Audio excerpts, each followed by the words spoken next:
राम राम भाई सारा ने। हेलो फ्रेंड्स, आप इस बंदे को तो जानते होंगे जिसने 75 हार्ट्स डे का चैलेंज पूरा किया है और उसकी वजह से वो इतना फेमस हो गया है जिसकी उसे खुद भी उम्मीद नहीं थी।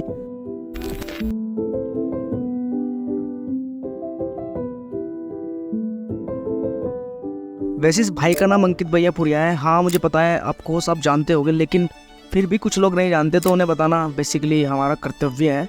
सो पॉइंट ये है कि अंकित भैया पुरिया की मोटिवेशन क्या है और उनका इतना स्ट्रॉन्ग माइंडसेट कैसे है। आखिर 75 हार्ड डेज कैसे उन्होंने कंप्लीट किया।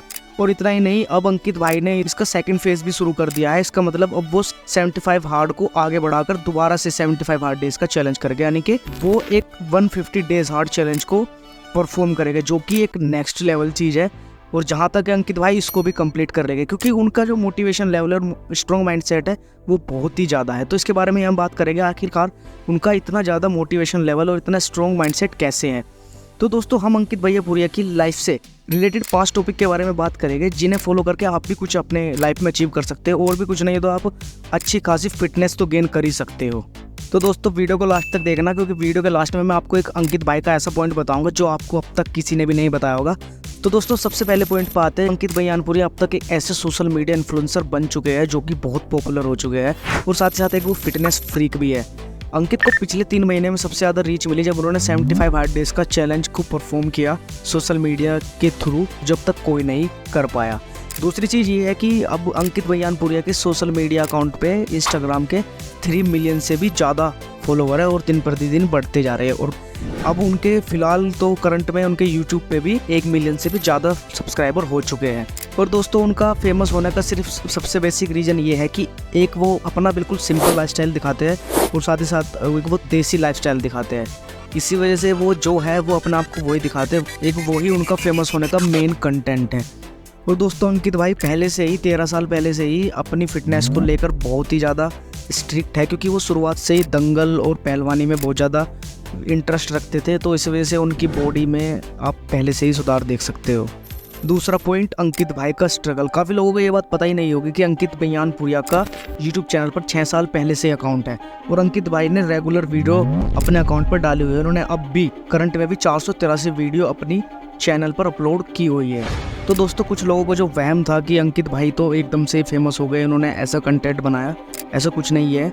उन्होंने भी बहुत ज़्यादा स्ट्रगल किया है। उन्होंने 6 साल से वो यूट्यूब पे स्ट्रगल कर रहे हैं, तो स्ट्रगल अंकित भाई ने भी किया है।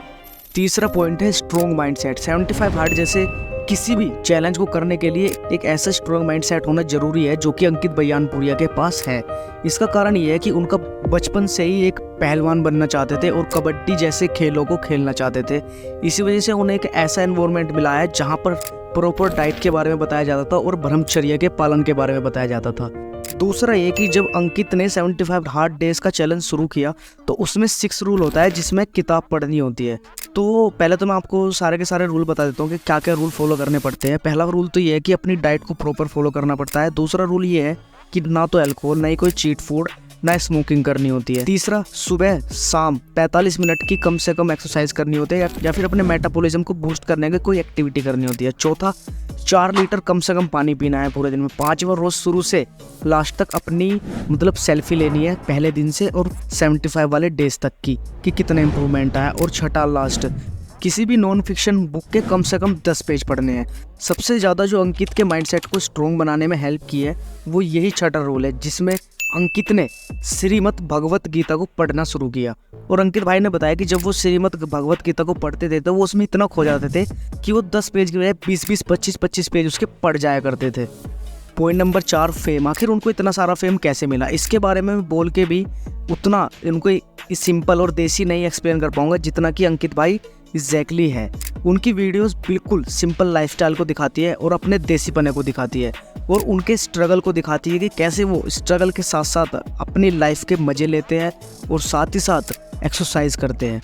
एक उनका फेमस होने का सबसे बड़ा जो रीज़न रहा है वो उनकी फिटनेस है, क्योंकि अंकित ने अपनी वीडियोस के थ्रू नई जनरेशन के बच्चों को एक ऐसा मैसेज दिया है कि वो बच्चे अब अपनी बॉडी जल्दी बनाने के चक्कर में गलत चीज़ों की तरफ ना जाकर कम रिसोर्सेज में भी अपनी बॉडी को अच्छा मेंटेन कर पाएंगे, वो भी एक हेल्दी वे में। तो दोस्तों, अंकित भाई का फेमस होने का ये भी बहुत बड़ा एक कारण रहा है। दोस्तों, लास्ट पॉइंट है इंस्पिरेशन। वैसे तो अंकित भाई आजकल खुद बहुत सारे लोगों की इंस्पिरेशन है, मोटिवेशन है, लेकिन आखिरकार अंकित भाई की मोटिवेशन और इंस्पिरेशन कौन है? वो है उनके फादर, जिनके ही सपोर्ट से आज अंकित भाई इस मुकाम पर है। और इतना फेमस होने के बाद भी अंकित भाई अपने आप को बिल्कुल सिंपल फील करते हैं। इसका अक्सर वो एक कारण बताते हैं, श्री भगवत गीता। तो दोस्तों मैं आपको एक बात बताऊंगा अंकित भाई की, जो अब तक किसी ने नहीं बताया, जिसका मैंने शुरुआती वीडियो में वादा किया था। अंकित भाई अभी रोडीज के 19 सीजन में जा सकते हैं, जहां तक है 99% उम्मीद है। तो दोस्तों इसी के साथ मैं वीडियो को ख़त्म करता हूं, और अंकित भाई की तरह ही मैं ये बोलना चाहूँगा कि और एक बार अपनी ज़िंदगी में मेरे कहते हैं गीता ज़रूर पढ़ लियो भाई। अगर ज़िंदगी में कोई रास्ता ना दिख रहा है ना, एक बार गीता ज़रूर पढ़ लियो, सब कुछ समझ में आ जाएगा। तो ये मैं अपने ऊपर भी लागू करता हूँ, और आपको भी ज़रूर से पढ़नी चाहिए। तो दोस्तों ऐसे ही प्यार बनाए रखना, और ऐसी ही वीडियोज़ के लिए हमें सब्सक्राइब करें। और अगर आपको बुक समरीज भी देखनी है तो मैंने अपने चैनल पे वीडियोस डाली हुई है, आप उन बुक समरीज को भी देख सकते हैं। तो तब तक के लिए बाय, मिलता हूँ आपको किसी ऐसी वीडियो में। Thanks for watching, bye. हाँ, मतलब मैं एक हर वीडियो के लास्ट में बोलता हूँ कि भोले बाबा जैसा किसी में दम नहीं और देसी किसी से कम नहीं।